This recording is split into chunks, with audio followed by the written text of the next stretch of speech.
Aywa Bir Gabriel back again. Birga Salam Crew Music Organization, Peace and Unity. Jong targa ogan manyen wel nyal gubo walong nyale cho watingre cho jor. Jok oti airor pan jong le pinchi ko nim do diara diaw mading bor chi ko ronok. Aywa Duko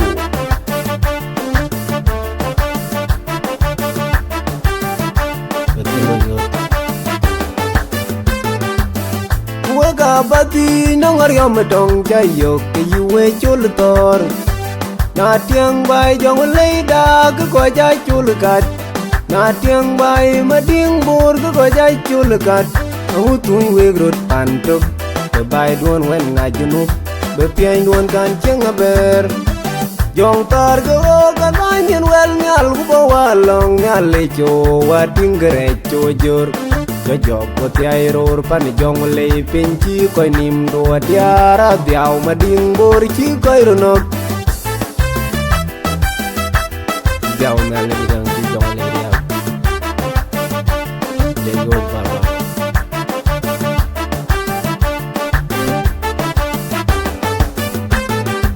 ran diaw mading da ran diaw mading bor na le ja chiek ting o nan long re ji na o wa bu long na bu ben yen dir ni aling ma dol wa pelu ka woj woj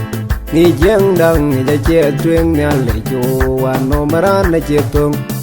no maran na no ngi jo koi kang ran ni kang ni ale jo wa pelu ka chuoj diar kwan ki jong le di de ke diaw Diar kwan ke jong le di de ke la weng weng na reran ke lat na dimet ke jor ber kunen wer Diar muga ber kin war ken we chalen mar chel ben kwer yal po merwe yal po pondu no we diar bin yal weng mong nyal ngutun we grot pantok ke bai duon wen ngajunuk be pian duon kan cheng ber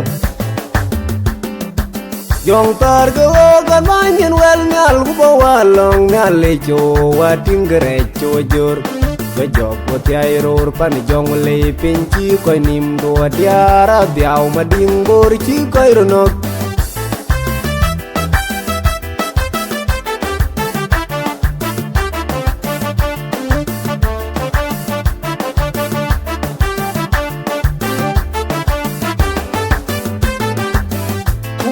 Bati nong aryam dong jayok ke yuwe chul tor na tiang bai jong leida ke ko jay chul kat na tiang bai mading bur ke ko jay chul kat au tui we grot pantok ke bai don wen nga junub be pian don kan cheng aber jong tar go gan manyen wel nyal go walong nyal le cho wating gre cho jor Jok oti airor pan jong le pinchi ko nim do diara diaw mading bor chi ko ronok.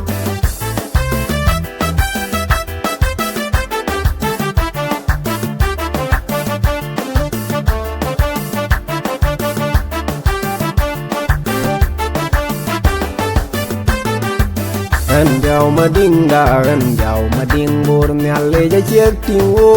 nan nong re ji na o wa bu long na bu ben yen dir ni aling ma dol wa pelu ka woj woj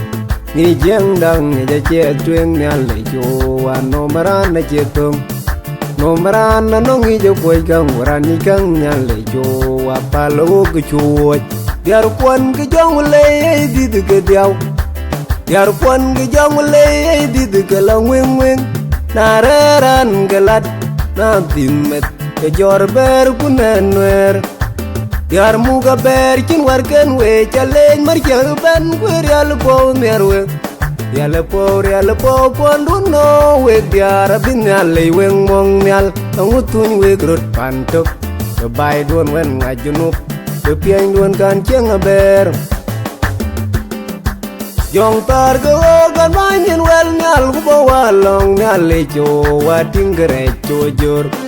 Jok oti airor pan jong le pinchi ko nim do diara diaw mading bor chi ko ronok.